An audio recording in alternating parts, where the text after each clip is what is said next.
Welcome to Black Love Matters, where there's service a therapy session for figuring out adulthood, loving each other, find our inner Brock Michelle, or Jay-Z and Beyonce, or we're going to do like we did on Monday, Zamira and Herbert Fisher. Now, remember when we talked to y'all on Monday, this is the couple who broke the Guinness World Book of Records for the longest marriage. They were married in May 1913. I'm sorry, they were born May 13th, 1924. And in 2008, they earned the record for the longest marriage as for 84 years. In 2011, Herbert passed away at 105. And a few years later, in 2013, Zamira followed at 105 years old. And the reason we're bringing them up again, because they did an interview. And Monday, we answered half the questions, and today we're going to finish up with the second half of the questions. Mm-hmm. We're on number 5 now? Yep. The question says, what has been the best piece of marriage advice you've ever received? They said, respect, support, communicate with each other, be faithful, honest, and true. Love each other with all of your heart. Come on. Sounds sweet. Put your whole ass in it, not your half ass. Come on. Next, it says, what are the most important attributes in a good spouse? Zamira says, a hard worker and a good provider. The 1920s were hard, but Herbert wanted and provided the best for us. I married a good man. She said the 1920s, child, and we just met about 45. That show you the privilege we have as Black millennials. We be like, ooh, 45 is rough. Zamira talking about what a Great Depression was a bad time. But I had a good man. But I had a good man provided for me. And we met about 45, honey. It puts shit in perspective, don't it? Next, it says, what's your best Valentine's Day memory? Zamira said, I cooked dinner every day. Herbert left work early and surprised me. He cooked dinner for me. And he's a very good cook. Oh, Zamira, he should have been cooking some dinner. She said she cooked for him every day. I know that's right. I bet she had them pigeon peas. Oh, let me stop. Herbert said, Herbert's answer is, I said that I was going to cook, it's the same one. I was going to cook dinner for her and that she could relax. The look on her face and the clean plate made my day. Herbert really ain't make an egg, did he, huh? for Zamira to be surprised, he ain't know how to boil water. But how he gonna be a good cook, but ain't never cooked before? Mm-hmm. Maybe his mama ain't play. Oh. Next, it says, you got married very young. How did you both manage to grow as individuals, not grow apart as a couple? It says, everyone who plants a seed and harvests the crops celebrates together. We are individuals, but accomplishments are together. I like that. It says, number 9 is, what's your fondest memory of your 85-year marriage? They said, oh, this makes my heart smile, our legacy. 5 children, 10 great-grandchildren, and 9 great-grandchildren, and 1 great-great-grandchild. Whew! How many generations? Mm-hmm. To see that, right? Yeah. That got to be amazing. Next, does communicating get easier with time? How do you keep your patience? The answer is, the children are grown, so we talk more now. We enjoy our time on the porch in our rocking chairs together. Simpler time, honey. They said, we done talked about what we're going to talk about. The kids is gone. The kids are gone. The bills are paid. This is look here. They probably go maybe days without speaking. They just look at each other. Mm-hmm. Next, it says, how do you cope when you had to be physically separated for long periods of time? Herbert said, we were apart for 2 months when Z was hospitalized with our 5th child. It was the most difficult time of my life. Zamira's mother helped me with the house and the other children. Otherwise, I would have lost my mind. Because he only cooked once. He only cooked once. I don't know what them children ate. What's your thoughts, Naren, about being separated? How do you handle it? Is that hard when I'm away? Yeah, I can say the same for you. I'm booked and busy as well. Oh, I was just asking your opinion. No, it is. Even with FaceTime, Skype, it's not the same. That stuff, yeah. It's still not the same. What'd be missing for you, or what's not connected? The feel, the touch. Okay. You? Thank you. No, I'm just saying, like the feel and the touch, like you're not here. Yeah, it's something missing, right? Yeah, like a screen can't do it. Mm-hmm. You? Him, he ain't had no screen or nothing. Exactly. Yeah, I think it's almost the hard part is remembering you're gone. Right, because I think once you're doing your day-to-day task, and you almost forget that your partner's gone until you come in that cold-ass house. Oh. And you be like, oh. And ain't nobody turn the heat on. You get in that cold-ass bed. You be like, wait a minute. So I think it's the little moments. Speaking of cold houses and beds, I finally broke down and turned on the heat, and Niambi swears she don't like it, but she be enjoying that shit. It'd be too hot. Ain't Oh, no it's heat. hot? Ain't no heat needed out here. Oh, it's hot? Child. What was the coldest we let it get in New England before we turned on the heat before? It was at least like almost 30. It had I to be can't like remember. low 40s. Well, something to not bust the pipes. But out here, he get a gust of wind. It's not a gust of wind. It is a gust of wind. But it's a little drafty. And you know how Niambi be talking about how she don't like to get out the bed when it be cold. So I warm up the house for her, and she don't even appreciate it. I do appreciate it. She be like, "You got the heat on, wasting all this damn money." I said, "Damn, baby, I didn't say that. I'm just trying to make sure the house is warm for you." What I learned is that hot or cold, it don't matter. I don't want to get up. I think that's a realization I ain't know I had. Last question is, at the end of a bad relationship day, what is the most... Oh, no, that's the last. Here, I thought it was the last. At the end of a bad relationship day, what is the most important thing to remind ourselves? They said, remember, marriage is not a contest. Never keep score. God has put two of you together on the same team to win. We always telling folks, who you keeping score with? Mm-hmm. Right? You know, we on the same team. Yeah. That's is fighting important. They said never physically. Keep your hands to yourself. Agree that it's okay to disagree and fight for what really matters. Learns to bend, not break. Learn to bend but not break. I like that a lot. What you think about that, Miriam? I be telling Niambi to bend about that trash. Next question is, what's the one thing you have in common that transcends everything else? They said we both are Christians and believe in God. Marriage is a commitment to the Lord. We play with and for each other every single day. Grace-based covenant. As I said, Zamira and Herbert are astonishingly inspiring marriage, right? Mm-hmm. I love their love. I love their questions. And it's just something to learn. And the thing is, why didn't we hear about this, right? Like, where had they been? Living their life. Living their life. Anyway, who is you? I'm Nero. And I'm Niambi. And this is episode 204. Hey, 204. Happy Wednesday. Hump day. Don't it feel like it should be Friday? Mm-hmm. It does feel like a Friday. I almost did Shout Out Friday stuff when I was... I know you be ready for Shout Out. That's Nero's favorite day of the week. It is. Oh, my God. He be living I for want them Shout Out Friday every day. And he be living for them emails. He be living, y'all. I be looking for those reviews. He loves it all. Mm-hmm. And the voicemails. I be talking back to y'all. Yes, he do. Sometimes I don't answer the phone. Mm-hmm. I answered the phone a couple times. You talk to the people? Yeah, I be talking to some people. That you? Yeah, what's up? Oh, I'm about to leave a voicemail. Oh, okay. Oh, you rather me hang up? Someone probably, go hang up. Go hang up. I'm trying to leave this voicemail. Because, you know, our listeners busy, so they probably doing it between breaks, meetings, or going to lunch, picking up the children or something. Mm-hmm. Be sure to leave 1, 2, 3, 4, 5-star rating and review on Apple Podcasts and on Stitcher. And follow us on all forms of social media. Black Love Matters. That's Black with no K. Mm-hmm. And leave us 5-star reviews. Absolutely. And then when Shout Out Friday come, we go ahead and read them out loud. Mm-hmm. As long as they 5 stars. 1, 2, 3, 4, 5. Thank you. Oh, we getting back to that. Yes. 1, 2, 3, 4, and 5. 5. Yeah. Oh, Lord help us. I got to keep promoting that because, I'm starting to see that, people ain't leaving reviews. So. Well, it's the holiday season. I don't care. And people are trying to get that overtime. It's only so many checks left before free shipping before Christmas. I don't care. And not only so many checks left, now niggas are starting to do the math, right? Because, the holidays fall around the first of the month. So you got to have enough money to go ahead and pay that rent and then pay some of them credit card bills that's about to come through the mail. I don't care. You still leave a 5-star rating review. Okay. And even if you ain't got an iPhone, there's Stitcher. Oh, Stitcher. And even if you ain't got Stitcher, you can sign up for an iCloud account. Oh. Just email me. I'll show you how to do it. You want to know how I'm doing there? That's okay, y'all, because Niambi even left the podcast review. That's how much she cares about. You don't know what I love. Oh, yeah, I do know.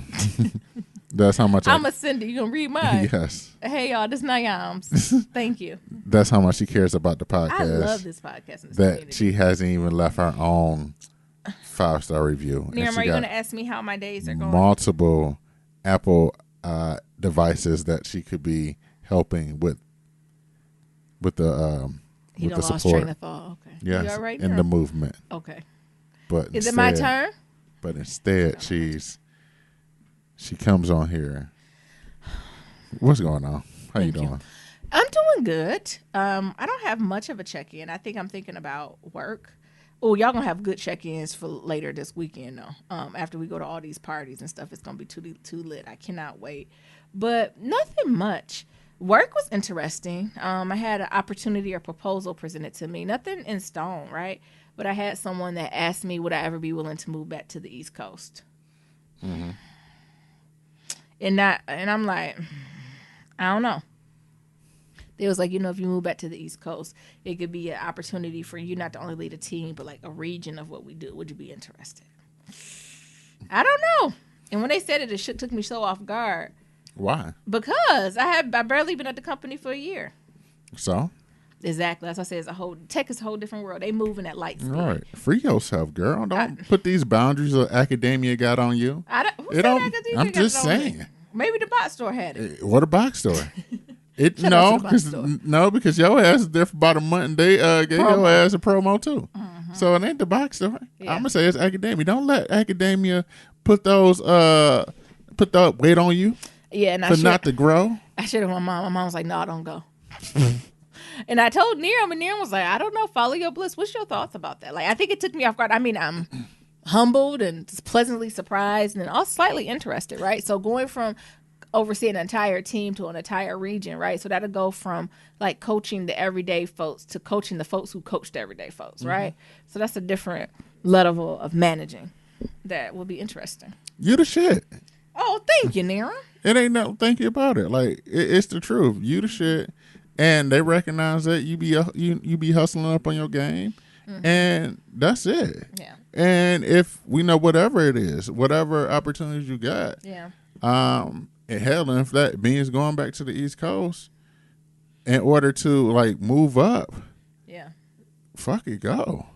You don't have that's what I said. You don't have no thoughts about how you feel about leaving California. Though. I thought I was gonna have a couple of years over, and it ain't in stone. It'll never happen. So the thing is, like I'll be sad to leave from California. Like I love the weather, I love the people here, I love the run the nature, the outsideness.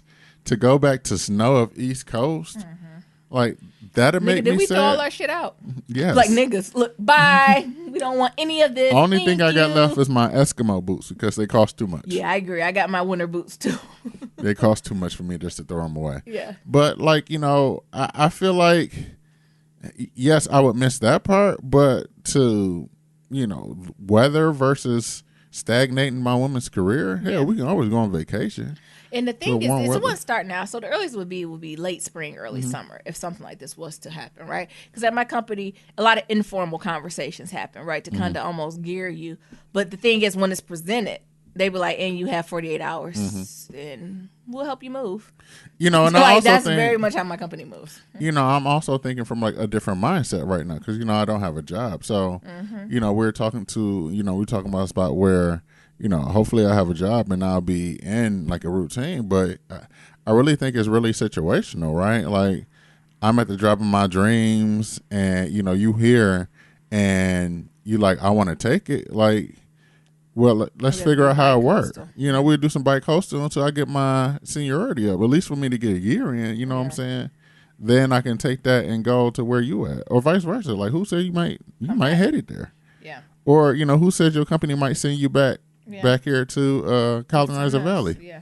So, I think why not take any and all opportunities that's coming, especially, the way that you're moving up in the company. You know what I'm saying? Like I think that's the part that got me. Yeah. Like going from a team to like having regions. So it would be like the whole Eastern Seaboard and like Latin America. Like, that's crazy. And I just think about the shit in academia, like you wouldn't be able to move this fast ever in your life. Yeah. So the fact that you're moving this fast shows that your skills and talent is needed in tech. And then also, it doesn't help being a black woman out here. Come on. Just calling a spade a spade. Shit. Yeah. I done had a few people pull me aside this week and be like, can you talk to Keisha? I'd be like, so y'all think I'm the black girl whisperer? And some of them black girls do need whispering, too, but not all of them. Yeah. So I don't think not all of them know they do. And I agree, right? And the thing is like... But I embrace that. I don't mind talking to the children. I think that you have a skill of managing or like just even navigating through like different venues, through academia through tech industry and like the whole 9 to 5 grind, like the way you manage it so well, like I said, it's almost like dealing with two different people sometimes. What'd you say? It is. Right. Oh, speak your truth, Aaron. What you talking? It is. Because when we get Niambi is just so amazing. She just mentors me. And, sometimes when she talk, I know she has so much passion and it makes me cry. And I was like, shit, she'll never talk to me with no passion to make me cry. Oh, yes, I do. You just don't listen. You just don't be listening. You be saying I'm judging you. No, but I'm attacking you. But I think that, you navigate it so well. And I think it really just goes back to like all your experience with higher ed, right? That you navigate it so gracefully that I see nothing but greatness when it comes to that shit, right? And I think with academia, it was just like this more bureaucratic. It's a lot more. It's a lot more red tape, but also, you can only go so far without having certain credentials. You know what I'm saying? Like credentials and years of experience. Yeah, so they want niggas to have a PhD and 45 years of experience for your ass to be a vice provost of a department that your ass don't know shit about. Come on, because you so disconnected, right? Yeah. So when they probably should have like the young and upcoming. Of course, I understand if you had to get tenure, right? But it won't hurt to maybe have somebody with 7 to 10 years of experience, right? I mean, that's still a lot of experience, right? It ain't nothing to shit about. But then in academia, you get tenure and you get faculty members who don't leave. And they've literally been there their whole life to the point where they retired, but they're still there, right? These professor emeritus be having offices still taking up space, and grad students is sitting in the lounge. Like, professor, you've been teaching for 50 years. Can you give that office to these grad students? Take your ass home. So, but I think that the or way... work in the lounge, right? Like, this is not your job. Like, but yeah. The way the tech industry moves is so quickly, right? Like, I even think about, let's take it out of sex, for example, like BuzzFeed, for example, right? I was looking at some, like, the way they operate the business. Yeah. Every 3 months, they have a big team meeting, and they, like, cut shit, change shit around. People get shit moved, right? Yeah. Because switch like teams, everything, like everything is getting shooken up. Yeah. And like, I feel like that's the same thing with tech in the industry. It's like every 3 or so months, or hell, every day, like shit is just getting shooken up because it's really just a, 20,000, 40,000, 100,000 person startup. Yeah. So everything's getting shooken up, and people are realizing your value. To the company, let alone you're a black woman, a black girl, Joy. In addition to that, right? As the face. It's easy to say, oh yeah, she's the face of our Northeast region in Latin America. In addition to that, right? Like, oh, no, respect, right? Yeah. But pay me in equity, just like Beyonce say. Yeah, yeah. So, like, in addition to that, like, you the bomb, you're not a basic bitch, and you black. So I think all those things is a combination of some shit that's that's just the bomb right now.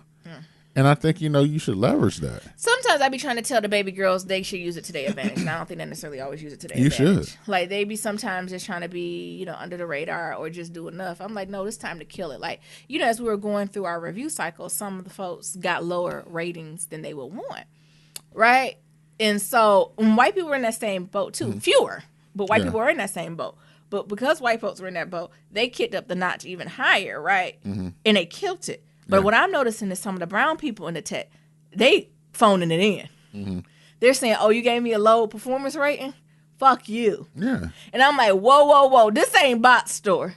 You only going to get so many low-ass ratings? Before they get your ass out. Yes. And I don't think they understand that. But that's how, I want to say, that's how niggas operate, though. Like, you won't see my greatness? Oh, exactly. You think I'm trashing this bitch? Well, let me show you how the fuck trash is. Where my mindset to them is like, oh, you need to be on your way out. Yeah. Like, you need to be having conversations with them.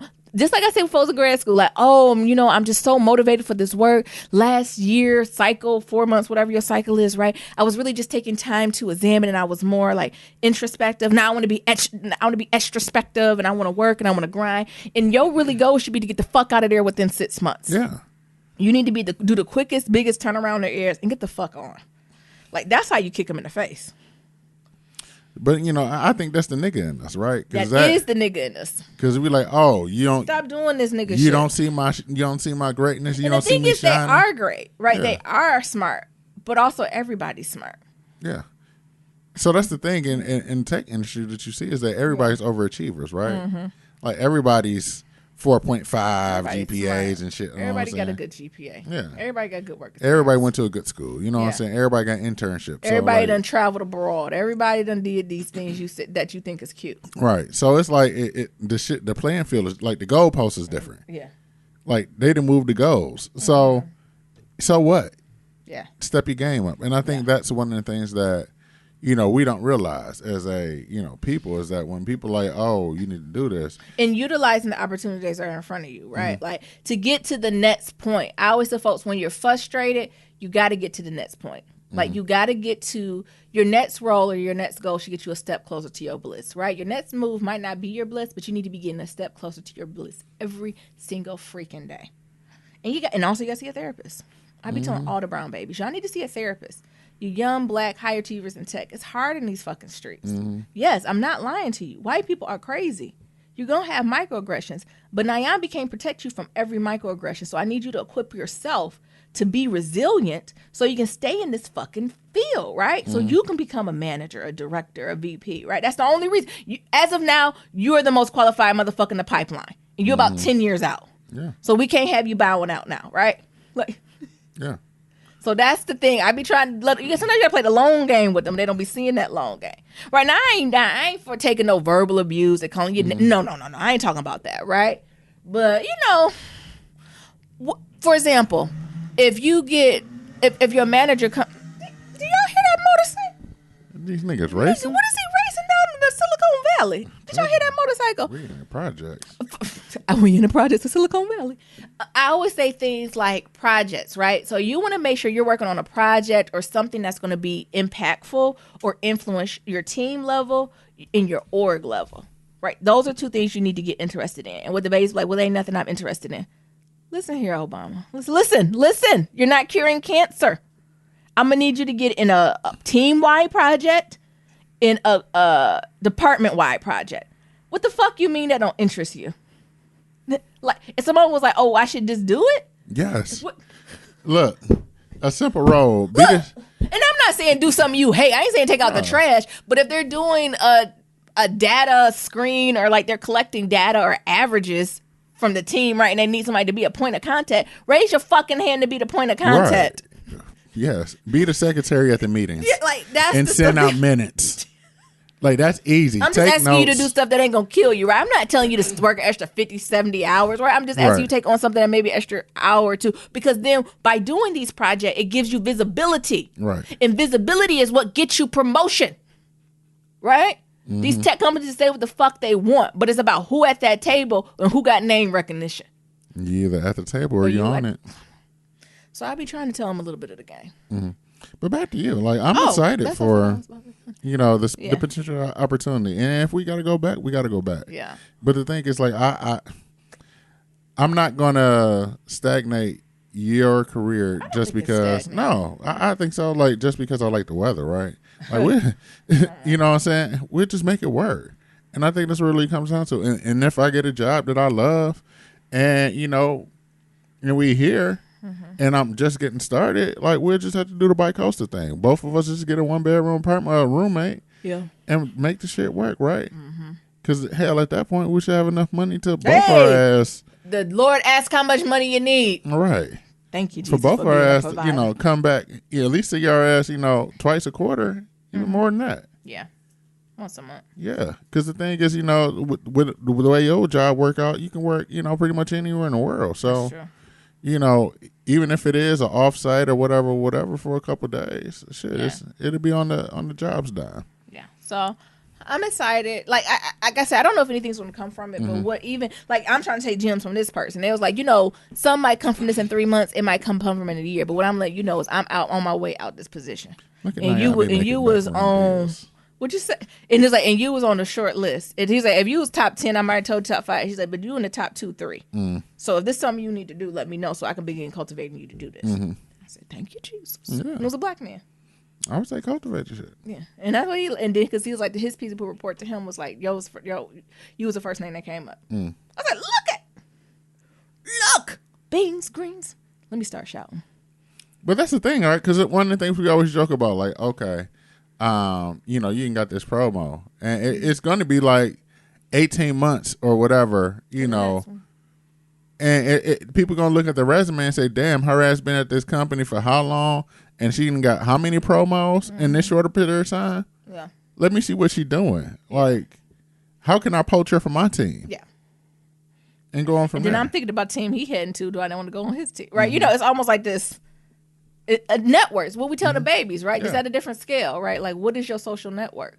So if I get there, because this is not something I want to do for the rest of my life. Like, I like it, right? But how do I make a next move within the company, right? Because I don't know if our function is going to be there, because we're technology. So technology, we're about scalability and automation, right? So I don't even know if our department's going to be here in 5 to 10 years because of scale and automation. Right. They're going to figure out how do you do it quicker and faster with less people.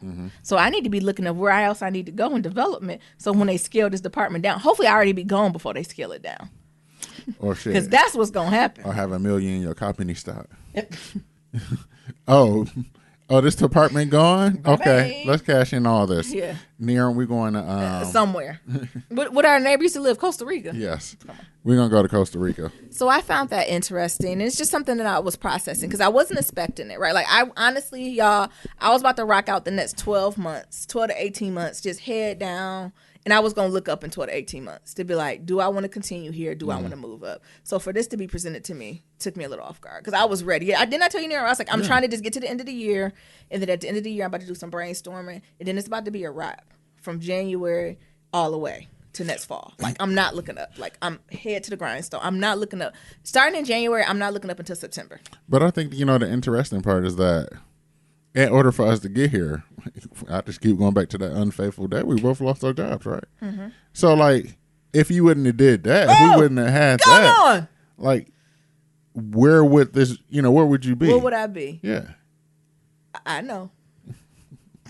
I know, Lord, and I want to cry every night. Right. So, and I just think about that. Like, sometimes you got to go through some tragic ass chapters. shit. I forgot what we talked about. You don't know what it like. The Lord be like, I got something so much greater for you, my child. And I know you hurting about this, right? I know you hurting about this, and I know you want what was. I know you want what was, but what I got for you. Oh, and that's the thing. I am not about to start shouting. We went through some tragic shit just to get and the where Lord you said, at. "Be still." And this the Lord. Don't you got a job at the box store? Right. Don't you got a house? Don't you got food? Don't you got family who love you? What you mad for? I told you I'll be your provider. Shit, maybe you need to go back and listen to the archive. Woo! And listen to some of the shit you was going through. And the Lord said, I just give it to you. What you want. If you just, oh my goodness. This is for somebody else. Whoever going, we talking about the other side of the storm, y'all. We talking about promos and mentoring. That shit, right? I want to speak to the folks who in the shit. Right, because I know what it is to be in the shit, and especially be in the shit around the holiday season, right? And make you bitter and make you sad. Hold on.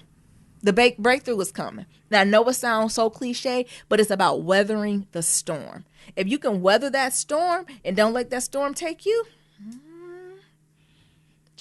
and know it's a mental game, right? All the things you're thinking about could, would, and should happen is always twice as worse as what's really happened. Because now that I think about it, the things that I ruminated on and thought was going to happen and flip, not even a quarter of that came to fruition. Not even a quarter. But I think about how much time and energy and tears that I put towards that. And all along, God was like, well, I got you. But if you want to cry, honey, go on, cry to me. I can't tell you how many times I just cried till my eyes were swollen. Cried till I couldn't eat no more. And y'all know I love to eat, honey. I was losing weight. And that's not something I do. Like, usually when I'm stressed, I eat. I got to the point where I stopped eating. Ugh. Now I'm got some extra pounds on me. I got too much, Lord. But it's just interesting, right? Grateful. You got to use your praise as your wealth. I'm so grateful. To see where you was at this time of the year last year to now. This time last year, I think we was breaking y'all the news. Yeah. That I thought I was going to Michigan, be back closer with family, and that was a no. Had quit a job, a piece of a job, not even a whole job. Yeah. Then had to go back. Oh, I had to have a humble spirit and go back and what? Ask for the bot stove. Yeah. But because of grace and mercy, what they said. Come on back. Oh, y'all don't know. Y'all don't know what the Lord do. What other job do that? Come on back. Not only come back and be exactly where you were. Not Not go back and go ring up. No. Come back and be a manager. Because we still looking for somebody for your spot. Because we held the spot. Because we can't find nobody good as you. I don't know about all that. But I'm just talking about the grace and mercy of the Lord and gratitude, right? Something to that. I'm done. I don't got no more check-in. You're about to have me. I will shout on a Tuesday. Y'all don't know about me. We're gonna have a shout, baby. I don't wait to Sunday. I will shout on a Tuesday night. Well, shout in, baby. Nira, Get your shout on. No. Nira want me to shout on because I shout. See, where's my white cloth? Get your shout on. We got no white cloth. There's a white T-shirt. For the new listeners, y'all just got to go back. I don't even know what episodes they were, but you got to go back. Well, around 100, I'm assuming. Go back. I would say episodes 89 through like 110. And just go back to see where we was at. Because we weren't where we were now. No. You know, all I'm going to say is weather that storm. E-po-po. Y'all don't know about what the Lord is. If you don't know him, I suggest you get to know him. That's all I got to say. He ain't never let me down. Ooh, and I know I ain't deserve it. Ooh, even when I ain't love myself. Oh, my God. Go, Nira. What's your check-in? No. Get up, baby. No, I ain't getting up nowhere. Come on, Nira. What's your check-in? Let me find my praise dance. Don't put on total praise. Let me find the praise music. No, come on, Nira. What's your check-in? Come praise on. break. No, ain't no. It is always a praise break. Siri plays the praise break. Could we do that with the I think we need to do that. Could we do that for the new year? Have folks sending their praise reports, so we can just shout. I just want to have a shouting episode where it's like testimony at church, where everyone just get up and talk about their testimony. Because the thing is, I know we rocked with so many people for so long, and I know folks who have come through trials and tribulations, and just God is so good. That's all I got to say. What is Nira? Come on, Nira. Don't do me like that. Come on, Nira. Don't do that. Nero shouting. Come on. Come on, Nero. Oh, they tearing it up, too. Come on. I always tell people I will shout on a Tuesday. Don't think I got to wait till Sunday. Okay? I will shout on it, too. I will shout on a Tuesday. And throw everybody off. Let me make a note of that. I'm going to put that on a T-shirt. What? I will shout on a Tuesday. Okay? I would go fall out to a Baptist fit. When we had a live podcast, I know I'm gonna have a Baptist fit. Because what I said, the weight of glory, when the weight of glory fall on you, honey, and you don't know unless the weight of glory fell on you.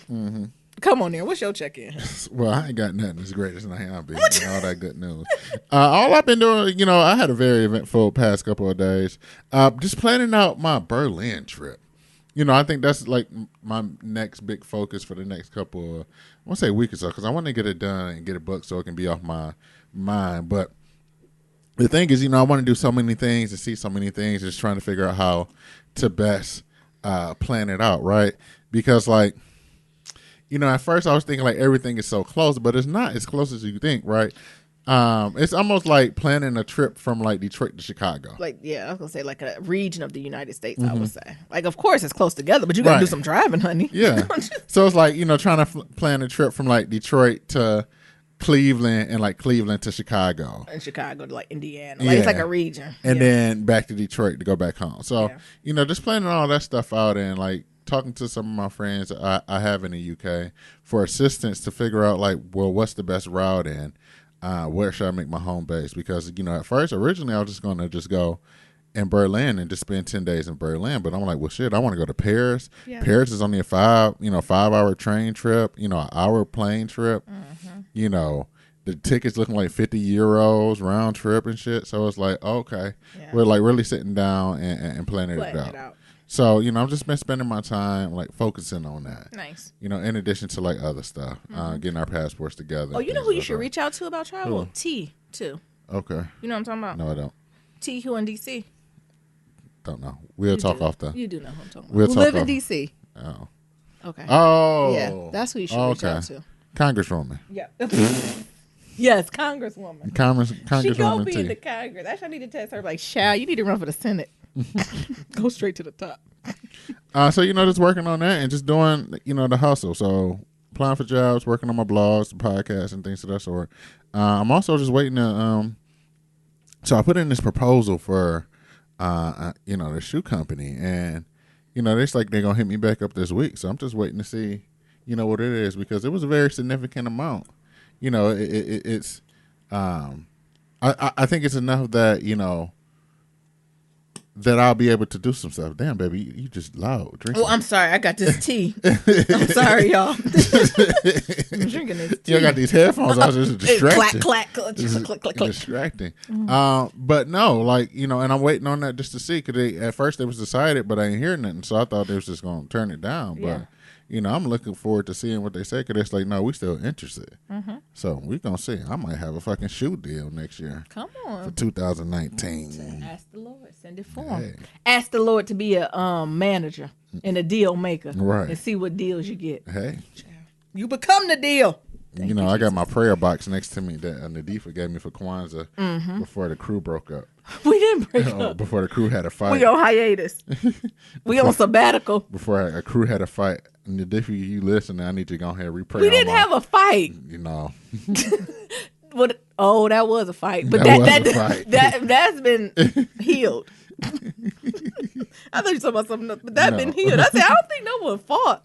That's been healed. So I done found my prayer box that I got from that Kwanzaa that year when we spent in New York and we went to Harlem.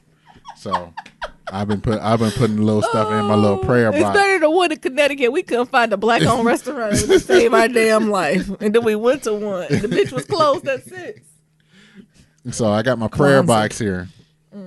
You know, it's looking a little tattered. I'm going to go ahead and request for another one. No, that's good when it's worn in. I mean, it's working. You keep getting them in because you take the prayers out when they done. You put new ones in. Oh, well. Hey. You been so trying. 2019 prayers I need to go in here and put up in here, too. Yeah, I need to start thinking about 2019. I really didn't plan 2018 out well. Well, I went by the seat of my pants. Well. I just said, Lord, order my steps, honey, with your word. So, yeah, that's about all I got going on. I got a couple of races, doing my physical therapy. Oh, is it some racist? Racist. Oh, well, I'm like, racist. I said, what did I do to you, honey? Oh. So, y'all know I did this nude photo shoot. Oh, my goodness. No, don't tell, because they probably listening, but go ahead. Yes, y'all, for y'all don't know, go back probably about 20 episodes. Niram did a Nero nude, because he Niram. And I ain't talking about a little naked. I'm talking about in the trees with ticks and grasshoppers and trees and leaves naked. Never mind. I'll leave that for another thing. Okay. Niram being devilish. We'll tell y'all after Christmas. Yeah, we'll tell y'all. I can't get it out. You want to do some pillow talk? Yeah, I want to do just some quick pillow talk. All right. One thing that caught me. Do y'all listen to Julesy on YouTube? If not, y'all should look her up. It's Joulezy.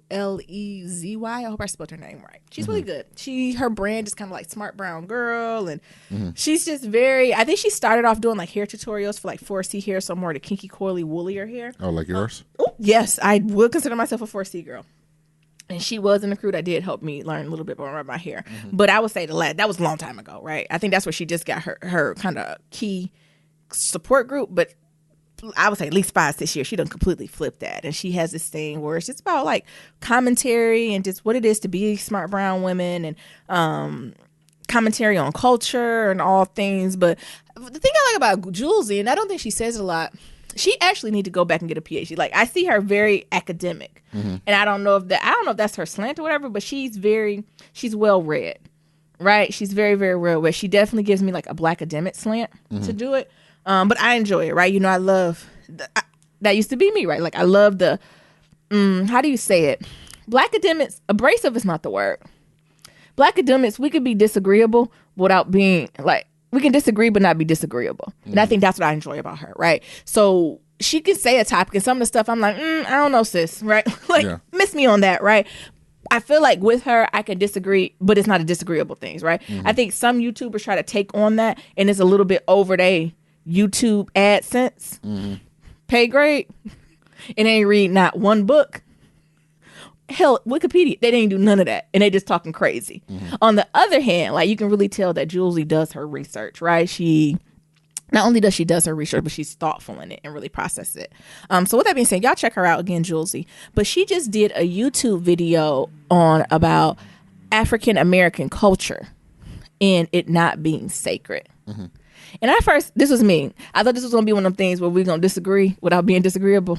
Because I'm like, What is it, Jules? Because my thing is, I think African American is a culture, as I do think Black is a culture, right? I think all of that is a culture, and she does too, right? Once you got in the video, she unpacked it a little bit, but I think I still got some work to do in unpacking that, right? Okay. So what she was talking about, Niambi, I think you heard a little bit of it this morning when I was listening to it, is the idea of just African American as a culture. So I think when we talk, and I even say this a lot, like I consider Black culture an umbrella with anyone from the diaspora, right? So you can be Black, but identify, from the continent. You can be Black, but identify also as Caribbean or Caribbean American or just like wherever you from, right? But you still will identify as Black, right? Because you're in America, right? All that falls in line. Right, colorism and all Yeah, that. yeah, right. You still know you face the same oppression and transition that I face, right? So we're all Black. Right. And I'm a firm believer in that. You got this brown skin, you can't. We all in it together, right? Y'all know Niambi the first one to say continent, Caribbean, Latin. Get in line, right? But what she was unpacking was what's going on with African American culture and why isn't our culture as African Americans, meaning Black people who live in America, who family is from slave descent, right? Was you add something to that, Nero? Civil rights Black. Civil rights Black, what we say basically. And maybe that's how we have to identify civil rights Black. Because I say continent Black, that's how I divide it up. Even though some people from the civil rights were from the continent exactly, or right. Island, but that's a different feel. Yeah. Right? I think that civil rights Jamaican is different from Jamaican Island. Black. Yeah. All Black, but that's a different. Right. Marcus Garvey and Bob Marley, too. Both Black. Yeah. But, do you see? I'm not here to unpack that, though.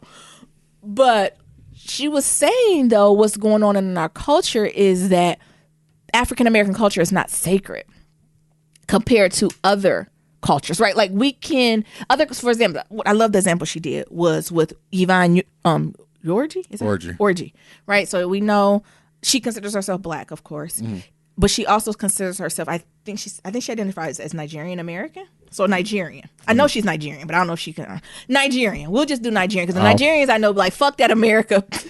I'm Nigerian. I'll fact check that while you're talking. She is Nigerian. No, I just want to do the right language because I know my Nigerian friends be like, fuck the America part. I'm Nigerian. I said, but you've been here your whole life. You don't consider yourself. Anyway. So she's Nigerian. And what it is she holds this Nigerian Excellence Awards. And it's for everyone who's Nigerian and just does dope ass shit. Which is amazing, right? Yeah. Cool. What Julesy was saying that there's no reciprocal or no similar event like that for us. Right. And that's where she's going back to that it's not sacred. Yeah. Right. So sacred meaning, maybe I should unpack that even more. So when you talking to or you communicating with folks from the continent, island, Latin America, right? It's certain cultural things you can't do unless you're invited to do it. Even if I'm Black. Right. So me being Black American, like civil rights Black, slave Black, is certain things because I'm not Nigerian that I'm not going to be. Welcome's not the word, right? But I have to be invited. It's accepted, yeah. Right, to do that, right? I just can't impose myself on their culture, their tradition. Same things for folks from Haiti, right? Haiti has very certain rituals and traditions and things they do that if I want to participate, that's just something I can't wake up and be like, oh, Niambi doing X, Y, and Z. That's something I have to be invited and welcomed in to do, right? We don't have that in African American culture, right? So Nigerians, Haitians, Jamaican, they able just to participate in our shit without no permission or invites. And we were even saying if you take it down more, right? And I want this to be particular. Like, I'm not talking about people. Of course, we all Black. We all play the game. But we're talking about culture as African Americans. Like, what do we have right now that we're to this point? So if we even look at like an Essence Awards or NAACP Awards, right? Everybody can get that, right? Yep. Like the Nigerians, the Haitians, everybody can be honored as a Black excellence. Yeah, person of color or whatever, yeah. Period. Hell, some NAACP, sometimes white people win them. Okay, Yeah. But what, like, how do we unpack that as a culture, right? Like, what does that mean for our culture? And what implications does it have? Mm-hmm. If we don't have any of these sacred places that we hold that's just ours. Right? It was just something to think about. Right? And not saying it's bad, and not saying that we don't want to embrace and everybody be together, but I don't know if I can name one thing that I was like, oh yeah, that's just for African American civil rights, Black Americans. What we do. Right? Where I know my continent cousins got it. I know my island bruh cuz got it. Mm-hmm. I know it, right? Because I done been peeked inside something. Right. Or I even say, for example, with these Nigerian Excellence Awards, they ain't gonna nominate Niambi. I ain't getting no invite to that. They say keep her Detroit ass. Right. My baby, is you Igbo? Oh, you know, no. See you at Essence. Oh, oh, he not Igbo? No. Oh, just Negro.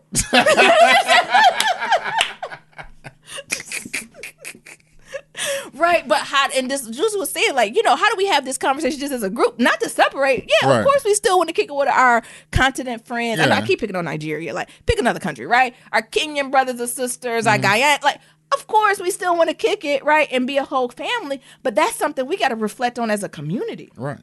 Or on the flip side, you know, playing the devil's advocate, is it that, you know, our stuff has just been so saturated, right? In just the continent and the island folks, they stuff hasn't been saturated by the colonizers yet, right? No. Is it just our stuff from day one has always been infiltrated and pillaged by colonizers that we never had our own, right? Because Nothing. Air quote masters have never let us have our own. And it just, because it will get to y'all, the continent Blacks and the island Blacks and the Latinx Blacks, the colonizers just ain't got to your culture yet. Because once they get to your culture, they busting down. It's going to be white women at the Nigerian Awards. Right. And not Nigerian white women. No. Going to be from white-ass New England. Like, that bitch from Connecticut and at the Nigerian Excellence Award. So is it that, right? I don't know. But it was something that I had to think about, and I didn't think about before. But I think it's a lot of things, you know, especially with African Americans only being 3/5. So, hell, the niggas ain't even think of our ass as a fucking whole person, right? So we couldn't own anything. And when we did, they still took the shit away anyway. Mm-hmm. Shit. Motherfucking Elvis took rock and roll. Did you go back to Elvis? Yes. These niggas taking rock and roll. I think from there, right? Yeah. They took our fucking land. Yeah. They take all that shit. So it's really hard to really, like, pin down just one thing. Or something. Yeah, something, right? Right, because of course it's going to be shared and it's fluid, it's years, like it's all intermingled. And I even think to us not even knowing our culture all the right. So if we think about even really big civil rights folks, like Marcus Garvey was from Jamaica, right? You know what I'm saying? Stokely Carmichael is from, what is he, Trinidadian? Like, even those folks, right? So I think that's something else to unplug. Like, it's a lot of folks who are descendants from and can trace back descendants from like the island or the continent, but they were born in America and there's no connection to that. So that's not even hitting either, right? So it's a lot to unpack and I don't know, it's an onion. Yeah. That I feel like I always knew, but what does that mean? I think as I get closer to childbearing age, honey, they told me I'm about to be a geriatric mother or geriatric pregnancy, right? What does this mean for my kids? Like, what is African American culture? Yeah. Child, this means child, everything, honey. We just so dope, honey. Great Kool-Aid. Oh, don't do that. But I think we can go with a black eyed pea, right? On New Year's Day. I think we can go with jumping the broom is something that's very African American. Some would argue Kwanzaa. I did say Kwanzaa. And then that's African. I did not say that. But actually Kwanzaa as a black umbrella. Like, I see that as a holiday that's bringing us all together. You know what I'm saying? That's how I see Kwanzaa as a unifying holiday that everybody kind of support, right? It's the connecting civil rights, black, continent, island, Latinx. Like, we all go. That's how I view Kwanzaa. But I guess, again, it depends how you celebrate it.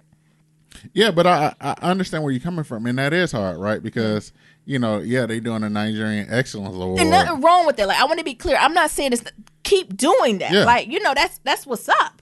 But it's like, how do you do it for... how does that can't even translate for black. How does that translate to black? I can't be like this is the only civil rights black award. Right. And everybody be like, bitch, what do you mean this the only... Like, it don't even come out the same. No. This is only for the niggas. How does it? Because black is no. I'm talking about African American. We don't have the African American awards. Right.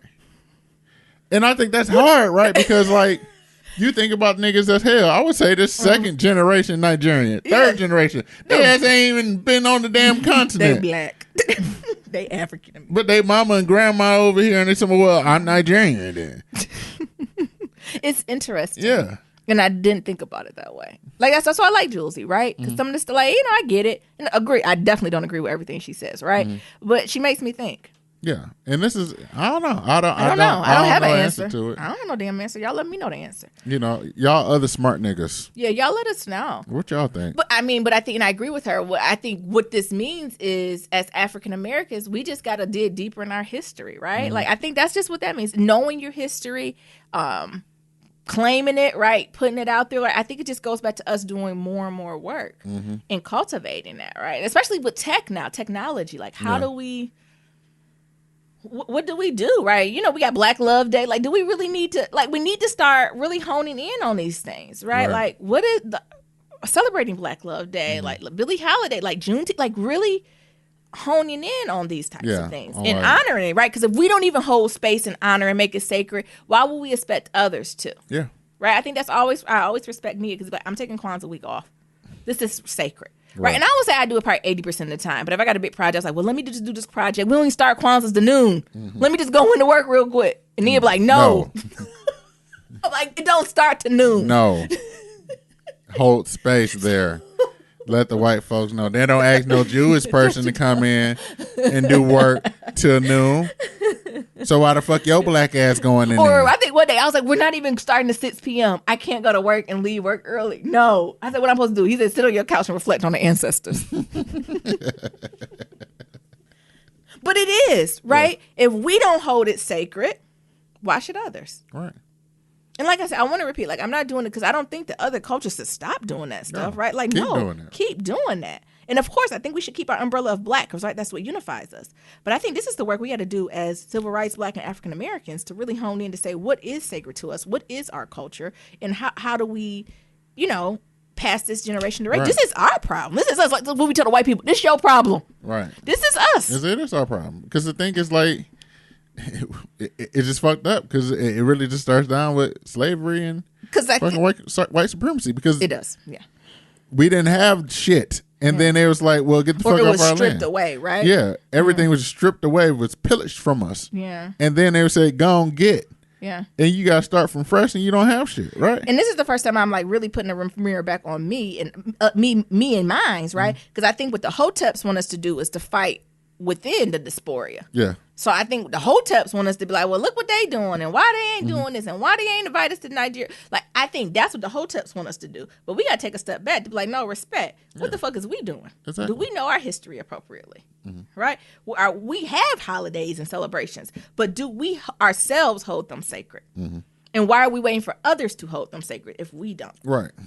And the thing is, it starts with you, right? Yeah. The thing is, like, Nia, I just think about Nia. So, you know, he been at this job and he's sucking on Kwanzaa so much that it's known in the office. Now, yeah. Like, I remember he was like, they was like, well, Nia's going to be gone for Kwanzaa. So whatever we got from that project, we either need to leave for him or it won't get done until after the new year because he's going to be gone for Kwanzaa. Like, the white folks is already just thought like, oh, he's just going to be gone because that's what he does is Kwanzaa. Yeah.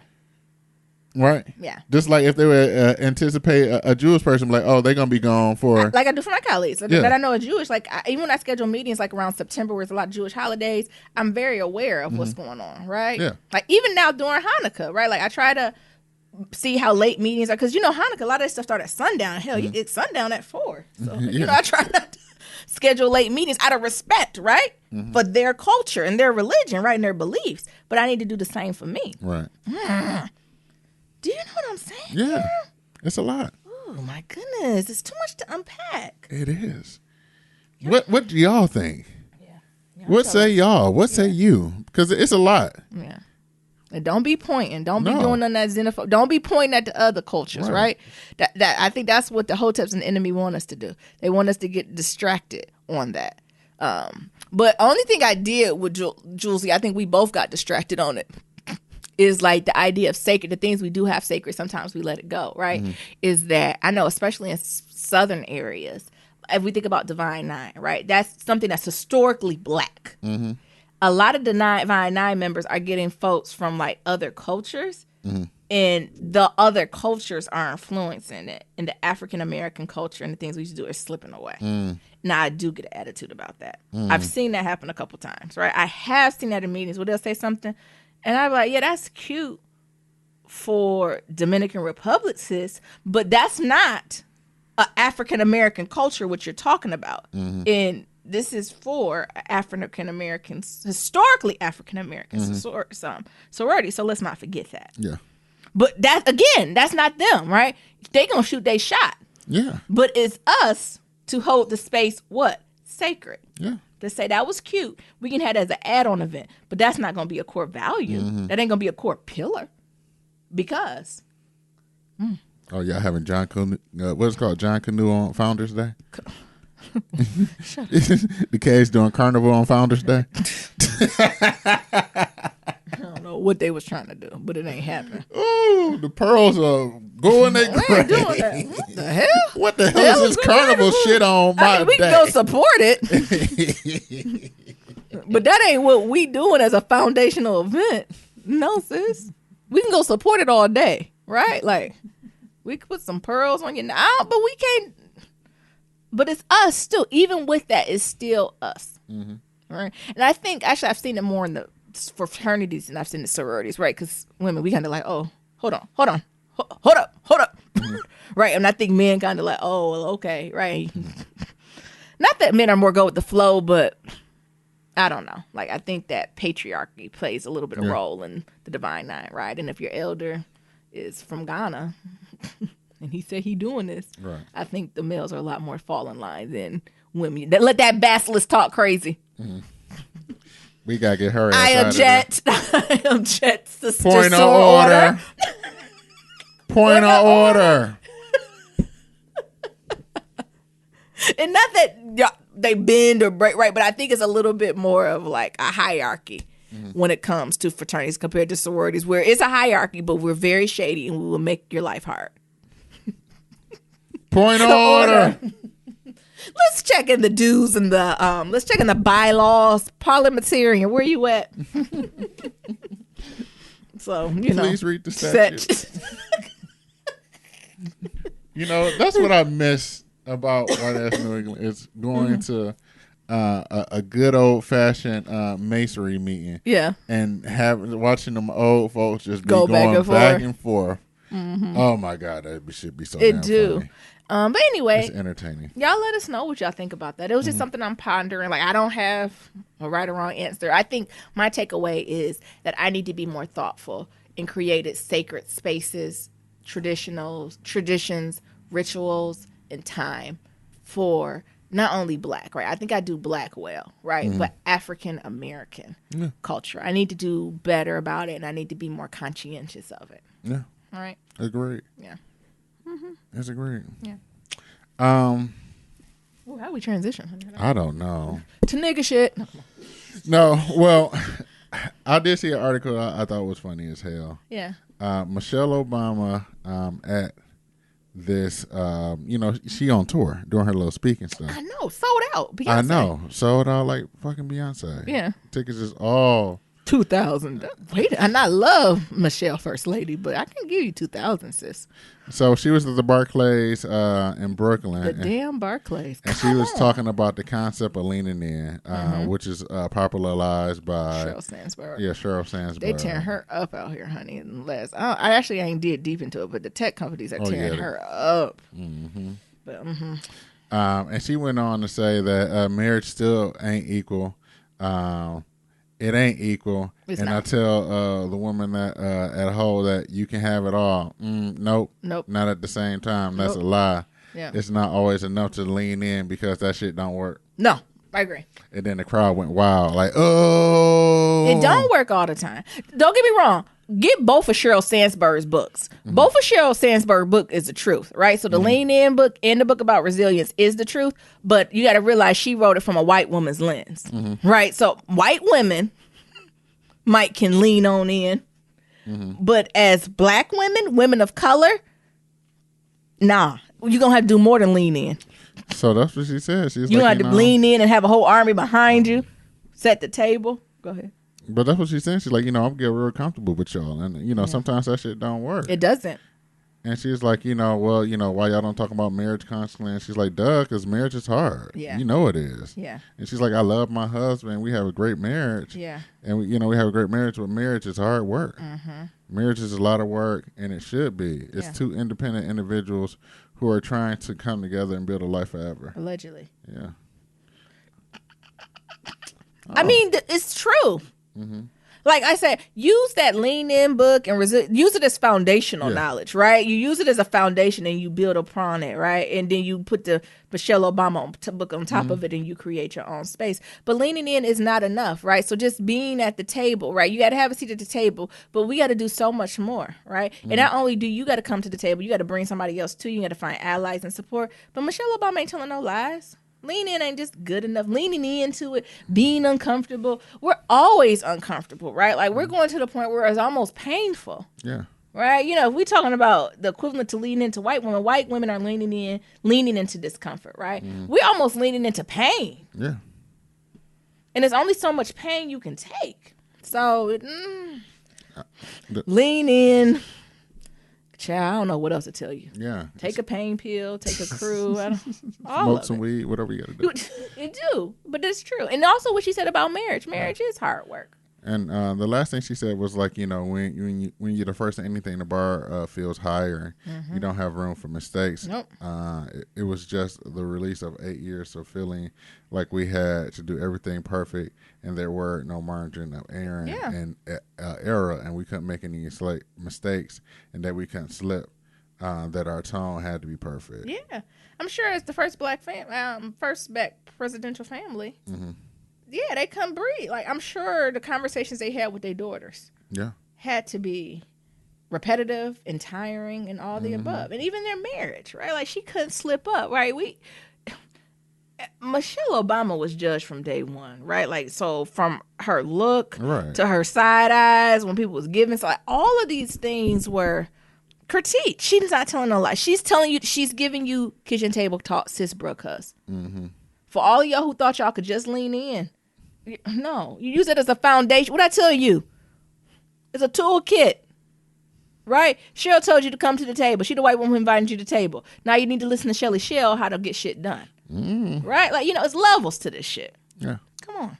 Now, if you're a white woman, you probably can just lean in. But as a black woman, you got to do more than that. Because sometimes when they lean in, that's seen intimidating too. Like, you're taking up too much space. We're going to talk about taking up space. But I really think it's true, right? Like, it's so much different from, I just say, the Obamas to Trumps right now. Mm-hmm. It's just crazy, like, how, like, Obama's just ridiculed about everything. Yeah, like, from his Sunday suit, his Easter tan suit. From his tan suit. This man can't even wear a tan suit. To the dog they got. Did the Trumps even get a dog? No. Or they got a rat? I don't know what the fuck they got. Oh, nothing, honey. To the dogs they got. Yeah. To the shit that Michelle wore. And it was to some point like when she couldn't even show her arms, honey. Yeah. Child. Or like when the white folks. Meanwhile, she got strong arms. I would have had all this bat wing flowing. And they'd have been, oh my goodness, look at my arms. Or like the fuck shit they was doing, like where you type in Michelle Obama and like a bunch of monkeys pop up. Yeah, niggas. Type of bullshit is this? White witchcraft, yeah. So I just think all that shit is crazy, man. And the old adage is true. You got to be fucking 3 times as better. What Papa Pope say? Oh, but ain't no more scandal. Ain't no more scandal. Oh, my goodness, Papa Pope. You got to be 3 times and then do the Olivia Pope flip quiver. Ooh. I don't care how many white men you sleep with. Ooh. Oh, my God. I don't know if my dad told me that. He said, I don't care how many white men you sleep with. You still black. You sleep with the most powerful white man. But guess what? Jesus. Let's do a kitchen table talk. All right, let's read it. So we got one from X. We read this for Shout Out Friday, but we're going to come back to it. Okay. It says, I'm 35 and my child is only a junior. I convinced her to get into cosmetology school. But she's looking at 3 HBCUs. So I'll be 37. I'll be at 37, and I'll be empty nester. I want to leave Indiana. Would I be crowding my kid if I move 3 hours away from her school? Or should I go back to school? Lord, got my skeptics.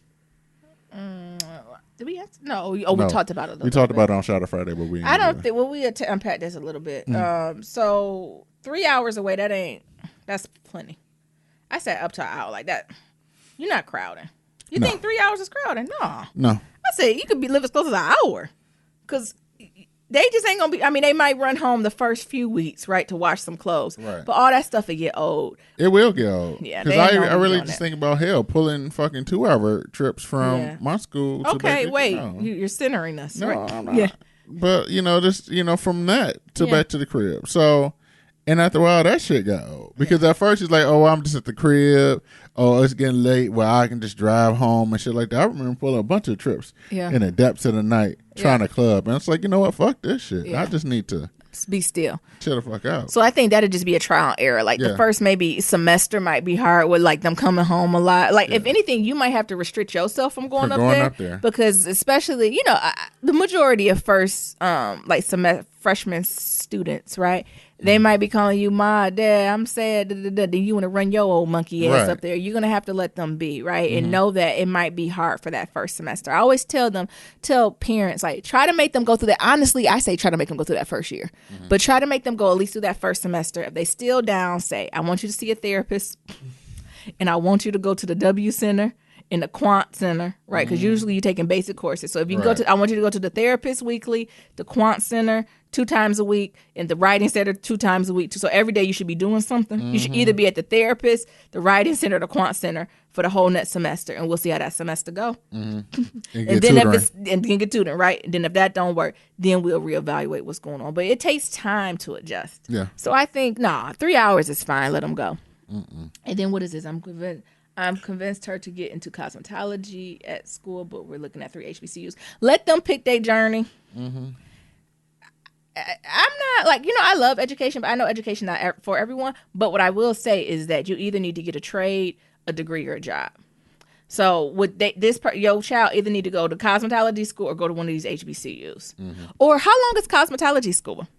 I don't know, 18 months, 2 years. I don't know. What you could do is, if she want to go to cosmetology school, or he go to cosmetology school, then defer HBCU for a year, and then start it after they finish cosmetology school, or vice versa. Yeah. So maybe if you get into cosmetology school and HBCU, they lean towards HBCU. Can you defer your acceptance into the cosmetology school to see how the first year HBCU go? If they love it, fine, forget it. We'll revisit cosmetology a little bit later. But if they hate it and they need something to transition to, they go do that. Check out the deferrals for both. So I say pursue both paths, or that doesn't. What do you think? Or that don't not work that way? Pursue both paths, but hell, I guess the new thing is what, gap years and shit. Who? So I was gap years. But I would say if they pursuing cosmetology, I think the best hustle, if you really want to be about that hustle, is go ahead and get that go to cosmetology, get that paperwork, and then take her ass to that HBCU, and do that hair on the side, and go to school, and get that side money from the sister up in there, and get you a weave plug. Oh my goodness! And be doing those weaves, and be a billionaire in the fucking dorms. And then she might come up with some ideas up in that HBCU and say, "Fuck all this shit! I'm making $1 billion in my dorm." But regardless, your child, first of all. So you know how dedicated or focused they're not, right? But make sure they understand, it's important to do one or the other. I think either once you graduate high school, you can't be Malia and you can't be Dre Jr. on Blackish, right? You need a trade, a job, or a degree. One of them 3 things you need to be working towards. So I don't let them slip and do nothing, but I just want to think about it. Nah, I don't care if you're rolling up Monopoly dice. You're doing one of those 3 things. And then for Sis Brooke, shit, take your ass back to school. Leave. Nigga. You say you want to leave and go, bye. Bye? Take your ass back to school. Go to Indiana, bye. Shit, you want to go to cosmetology school? Do it. 37, you can have a whole nother kid.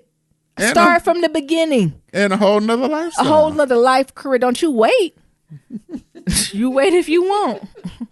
Oh, my God. You'll make it work. Your kid is grown. Your kid is 18, 19, 20. Of course, you always gonna be mama, and they gonna slip and hurt themselves and scratch their knees, and you will figure out a way to be there for them. You'll figure it out. But it don't need you waiting at home waiting for them to fuck up. Ain't no need you doing that. Ain't no need you sitting in your house waiting for them to fuck up. Then you gonna get even madder. I've been waiting for you to fuck up. You done fucked up. Well, at least you'll be happy if you're pursuing your bliss. What? No. I'm serious. No, this remind me. I was having a conversation with my physical therapist today. Yeah. Because, we was talking about parents and things of that sort. So I was just telling her, like, my mom is in, like, her 70s. Because I was telling her, like, my sister's birthday just passed. Yeah. And I was like, my sister, I was like, Michelle Obama can be my sister because my sister and Michelle Obama are the same age. Yeah. And she was like, oh, like you had, all this other stuff. And I was like, yeah, I used to be a twin, or I was supposed to be a twin. Yeah. But I ate my twin. And she's like, why do you tell people that near them? Because now she don't know if she Asian. No, now she don't know if you crazy. She like, no. Did you kill him? What did? No. So because she got this, got this doctor in physical therapy. She's like, oh, so you absorbed the twin? Yeah. And I was like, no, I like to say I ate it. Niram was a twin, y'all, and he ate that twin. I like to say I ate it because it made me seem seem still like, or she was it how long? We don't know. Let's hope we ain't know the sets. You absorbed it. Yes. You ate it. And it's still with you. I like to say I ate it. You're going to have surgery or do like some type of it's MRI. Gonna be a fucking foot in me. It's going to be a tooth. It's going to just be a tooth in your arm. Yes.